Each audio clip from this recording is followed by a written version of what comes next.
Sais-tu d'où vient le PQ? Attention, je ne parle pas du parti politique québécois, mais bien de l'objet indispensable à notre bien-être, sûrement l'objet le plus destiné à une vie de merde.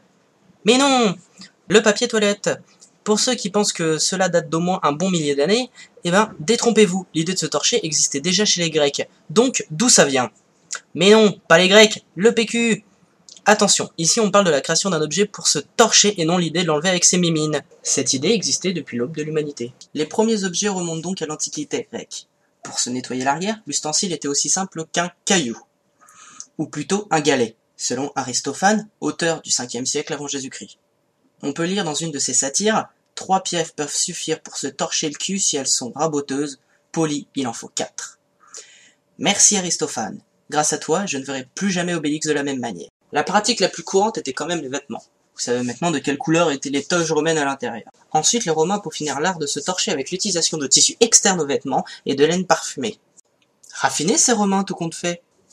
Au Moyen-Âge, période réputée pour son odeur et sa propreté, on utilisait des bâtons torche-cul japonais. Car oui, même au Moyen-Âge, les Japonais nous aidaient à nous sortir de la merde.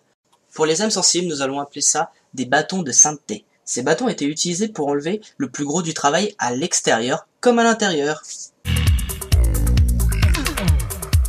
Même les moines, qui pourtant avaient accès à du papier pour l'écriture, adoraient ce bâton sacré. Plus qu'un simple objet utilitaire, les écrits d'époque nous expliquent que c'était devenu un objet de plaisir sensuel et intense pour les moines aux 1000 caresses divines.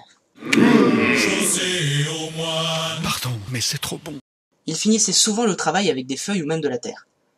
Le bâton existait depuis des siècles en Chine, mais attention, ce n'était pas vu comme un objet dégradant, bien au contraire, car ce bâton était une vraie relique familiale et se transmet de père en fils. Pour la plus haute société, l'utilisation du coton était plus courante, comme on a pu s'en apercevoir sur des listes de courses du roi Charles VI. Pour l'information, la comtesse du Barry, maîtresse de Louis XV, a connu une certaine célébrité avec ses torche-cul en dentelle. À la Renaissance, les Anus ont eu enfin le plaisir de découvrir le papier. Cependant, le tissu était toujours le number one.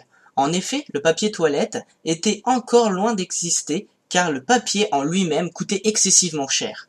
À titre illustratif, ça revenait littéralement à se torcher avec un billet de 500 €.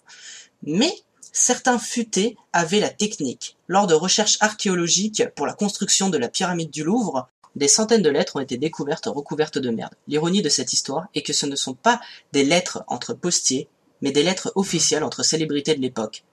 Bref, ce n'est qu'au XVIIIe siècle que l'utilisation du papier commence réellement à se développer. Il ressemble assez au papier journal. Demandez aux festivaliers, ils vous diront que ce n'est pas le top. Ça reste le rôti-rétron le plus convoité de la population, et ça jusqu'à l'arrivée du papier toilette comme nous le connaissons actuellement, qui arriva donc en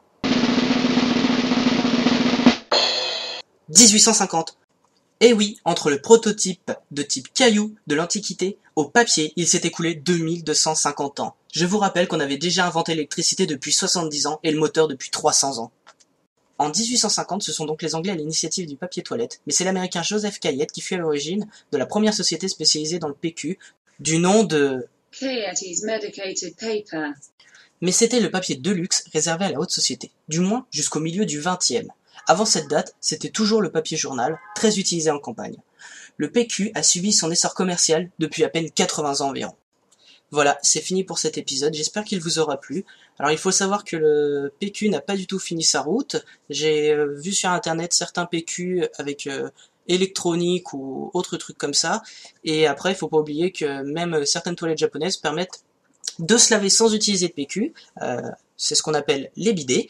Donc j'espère que ça vous aura bien plu. Dites-moi dans les commentaires si vous aimez et n'hésitez pas à partager. Le prochain épisode, si vous en voulez un autre, sera sur la brosse à dents. Bref, n'oubliez pas que derrière chaque chose se cache une histoire. A très bientôt pour un nouveau D'où vient.